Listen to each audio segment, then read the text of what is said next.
পাপ পাপ যে বাপকেও ছাড়ে না, তার প্রমাণ হচ্ছে আওয়ামী লীগ যেই 12 বছর আগে এই শাহবাগের মঞ্চ তৈরি করে এখানে বসে বিরিয়ানি খিচুড়ি খেয়ে তারপরে তারা সেই সময় যে অত্যাচার করেছে, জুলুম করেছে, মানুষদের উপরে নিষ্ঠুর আচরণ করেছে, আজকের সেই শাহবাগী আজকের আওয়ামী লীগের পাপের প্রায়শ্চিত্ত ভোগ করার জন্য হাজার হাজার লক্ষ লক্ষ মানুষ এখানে সয়লাভ হয়ে গিয়েছে ওদের প্রতিবাদ করতে, ওদেরকে সেই পাপের প্রায়শ্চিত্ত ফিরিয়ে দেওয়ার জন্য। অতএব আমি মনে করি আওয়ামী লীগের জন্য এটা একটি শিক্ষা।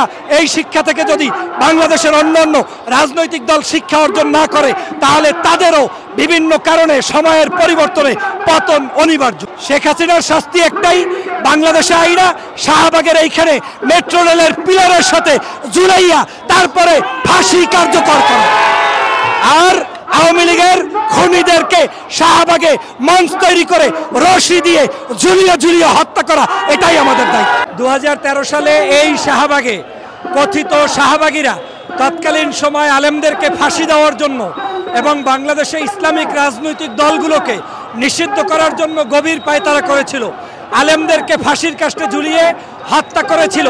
কালের বিবর্তনে আজকের এই শাহবাগী আবার সেই সকল বাংলাদেশের সমগ্র মানুষ ঐক্যবদ্ধভাবে আওয়ামী লীগকে ব্যান করার জন্য দাবি তুলেছে। এটাই হচ্ছে আজকের আওয়ামী লীগের জন্য একটি উচিত শিক্ষা। আপনার মনে আছে বাংলাদেশে যখন দেলোয়ার হোসেন সাঈদীকে হত্যা করা হয়েছে, ইনজেকশন পুশ করে তার জানাজা পর্যন্ত করতে দেয়নি ঢাকা শহরে, কিন্তু আজকের এই শাহবাগের ময়দানে এখন জোহরের নামাজ হয়, আসরের নামাজ হয়, মাগরিবের নামাজ হয় এবং শাহবাগটা এখন সেজদার নগরীতে পরিণত হয়েছে। এটাই আওয়ামী লীগের জন্য একটি শিক্ষা। আজকের এই শাহবাগে বিভিন্ন ধরনের রঙ্গমঞ্চ করে আলেম ওলামা ইসলামিক রাজনৈতিক দলের শীর্ষস্থানীয় নেতাদেরকে ফাঁসির কাস্টে ঝুলিয়ে হত্যা করা হয়েছিল, যেটা বাংলাদেশের কেউ মেনে নিতে পারে নাই। বিদায় আজকের এই শাহবাগ থেকে এখনো কলেমার ধ্বনি ধ্বনিত হয়। আমি এই সরকারকে স্পষ্ট বার্তা দিয়ে বলতে চাই, বাংলাদেশ ইসলামী মূল্যবোধের একটি বাংলাদেশ। এই বাংলাদেশে সকল ধর্ম পেশার মানুষরা ধর্মীয় মূল্যবোধের ভিত্তিতে বসবাস করবে, কিন্তু আওয়ামী লীগকে সাথে নিয়ে বসবাস করতে রাজি নাই, রাজি নাই, রাজি নাই। অতএব আওয়ামী লীগকে নিষিদ্ধ করতে সরকার গড়িমসি করলে সরকারের পতন নিশ্চিত হবে। এই উপদেষ্টাদের মধ্যে আমার সন্দেহ হচ্ছে কিছু কিছু ব্যক্তি রয়ের এজেন্ট হিসেবে কাজ করছে, তাই তারা আওয়ামী লীগকে এখনো নিষিদ্ধ করছে না। অতএব আমার দাবি হচ্ছে এই উপদেষ্টাদের মধ্যে যারা রয়ের এজেন্ট হিসেবে কাজ করছেন, আল্লাহর রাস্তায় পদত্যাগ করুন, জনগণের দাবি মেনে নিন এবং আওয়ামী লীগকে নিষিদ্ধ করে বাংলাদেশে কিয়ামতের আগ পর্যন্ত আওয়ামী লীগকে নিষিদ্ধ রাখুন। এবং সেজন্যই দল মতের ঊর্ধ্বে উঠে বাংলাদেশের সমগ্র নাগরিকরা আজকের এই শাহবাগে এসেছে।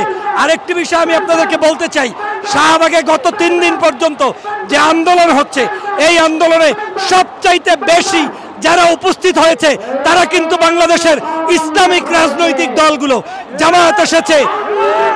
জামায়াত এসেছে, শিবির এসেছে, ইসলামী আন্দোলন এসেছে, চরমনার পীর এসেছে, হেফাজতে ইসলাম এসেছে, পীর মাশায়েখরা এসেছে। বিপদের সময় আলেমদেরকে লাগে, বিপদ কাটতে গেলে আলেমদেরকে আর লাগে না। এটা একটা খারাপ অভ্যাস। আমাদেরকে ইসলামপন্থী এই নাগরিকরা 5ই আগস্ট স্বাধীনতার জন্য রক্ত দিয়েছে, আজকেও শাহবাগে তারা উপস্থিত হয়েছে। অতএব তাদেরকে বাদ দিয়ে বাংলাদেশের কোনো রাজনীতি হবে না, হবে না, হবে না। Follow us on Facebook. Subscribe our YouTube channel. Get the latest update on www.daily-sun.com.